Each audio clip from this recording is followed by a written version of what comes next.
Hello Manchester Academy, Miss Tregelles here today. It is Autobiography Week on the virtual reading programme and I am reading The Bow Jar by Syvia Plath, which is a semi-autobiographical novel. Just find my bookmark in there somewhere. There it is. Okay, so we're moving quite quickly through the book. Yesterday I read you an extract right from the very start. Now I'm reading you an extract from much later in the book. So you will be able to see or guess maybe what has happened to our narrator's life. Philomena Guinea's black Cadillac eased through the tight 5 o'clock traffic like a ceremonial car. Soon it would cross one of the brief bridges that arched the Charles, and I would, without thinking, open the door and plunge out through the stream of traffic to the rail of the bridge. One jump, and the water would be over my head. Idly, I twisted a Kleenex to small, pill-sized pellets between my fingers and watched my chance. I sat in the middle of the back seat of the Cadillac, my mother on one side of me, and my brother on the other, both leaning slightly forward like diagonal bars, once across each car door. In front of me, I could see the spam-coloured expanse of the chauffeur's neck, sandwiched between a blue cap and shoulders of a blue jacket, and next to him, like a frail exotic bird, the silver hair and emerald feathered hat of Philomena Guinea, the famous novelist. I wasn't quite sure why Mrs. Guinea had turned up. All I knew was that she had interested herself in my case, and that at one time, at the peak of her career, she had been in an asylum as well. My mother said that Mrs. Guinea had sent her a telegram from the Bahamas, where she read about me in a Boston paper. Mrs. Guinea had telegrammed, "Is there a boy in the case?"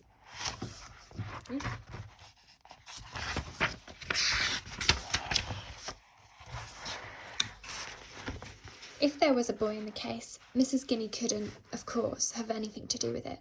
But my mother had telegrammed back, "No, it is Esther's writing. She thinks she will never write again." So Mrs. Guinea had flown back to Boston and taken me out of the cramped city hospital ward, and now she was driving me to a private hospital that had grounds and golf courses and gardens like a country club, where she would pay for me, as if I had a scholarship, until the doctors knew of there had made me well. My mother told me I should be grateful. She said I had used up almost all her money, and if it weren't for Miss Guinea, she didn't know where I'd be. I knew where I'd be, though. I'd be in the big state hospital in the country, cheek by jowl to this private place. I knew I should be grateful to Mrs. Guinea, only I couldn't feel a thing.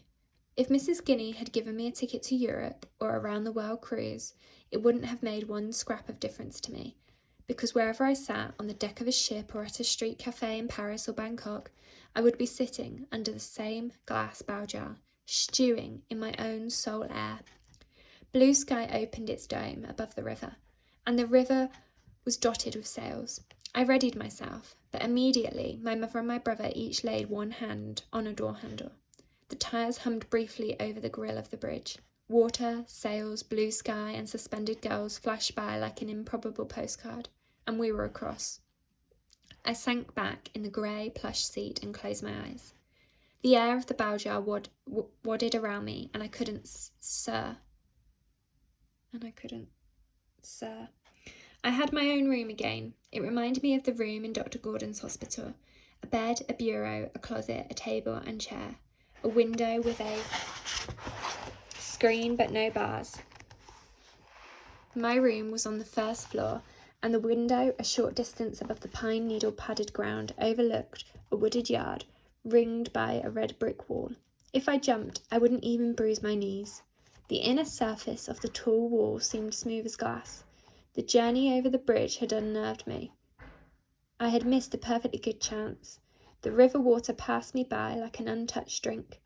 I suspected that even if my mother and brother had not been there, I would have made no move to jump. When I enrolled in the main building of the hospital, a slim young woman had come up and introduced herself. "My name is Dr. Nolan. I am to be Esther's doctor." I was surprised to have a woman. I didn't think they had women psychiatrists. This woman was a cross between Myrna Loy and my mother. She wore a white blouse and a full skirt gathered at the waist by a wide leather belt and stylish crescent-shaped spectacles. But after a nurse had led me across the lawn to the gloomy brick building called Kaplan, where I would live, Dr. Nolan didn't come to see me. A whole lot of strange men came instead. I lay on my bed under the thick white blanket, and they entered my room, one by one, and introduced themselves. I couldn't understand why there should be so many of them, or why they would want to introduce themselves, and I began to think they were testing me, to see if I noticed there were too many of them, and I grew wary. Finally, a handsome, white-haired doctor came in and said he was the director of the hospital. Then he started talking about the Pilgrims and Indians and who had the land after them, and what rivers ran nearby, and who had built the first hospital and how it had burned down, and who had built the next hospital, until I thought he must be waiting to see when I would interrupt him and tell him I knew all that about rivers and pilgrims was a lot of nonsense. But then I thought some of it might be true, so I tried to sort out what was likely to be true and what wasn't.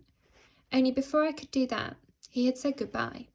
I waited till I heard the voices of all the doctors die away. Then I threw back the white blanket and put on my shoes and walked out into the hall. Nobody stopped me, so I walked round the corner of my wing of the hall and down another, longer hall, past an open dining room. A maid in a green uniform was setting the tables for supper.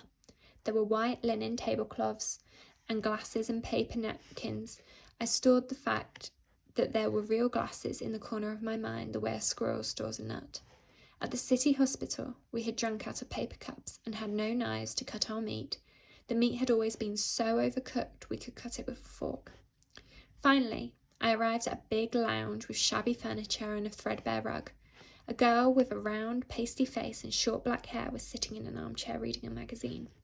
She reminded me of a Girl Scout leader I'd had once. I glanced at her feet, and sure enough, she wore those flat brown leather shoes with fringed tongues lapping down over the front that are supposed to be so sporty, and the ends of the laces were knobbed with little imitation acorns. The girl raised her eyes and smiled. "I'm Valerie. Who are you?"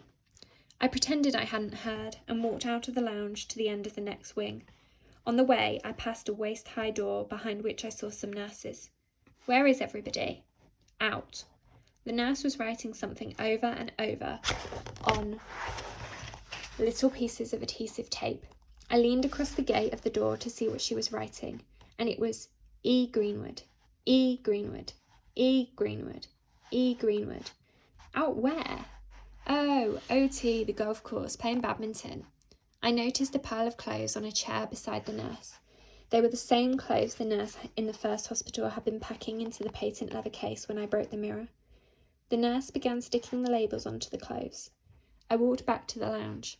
I couldn't understand what these people were doing. Playing badminton and golf? They mustn't be really sick at all to do that. I sat down near Valerie and observed her carefully. Yes, I thought, she might just as well be in a Girl Scout camp. She was reading her tatty copy of Vogue with intense interest.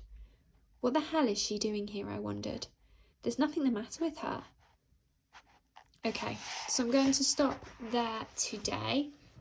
This week we are only going to be doing 3 reading sessions due to the fact that the online learning timetable has stepped up and also Year 10 are back in school. If you would like more than 3, again, please get in touch and we will see what we can do. Come back for the next instalment later in the week. Thank you.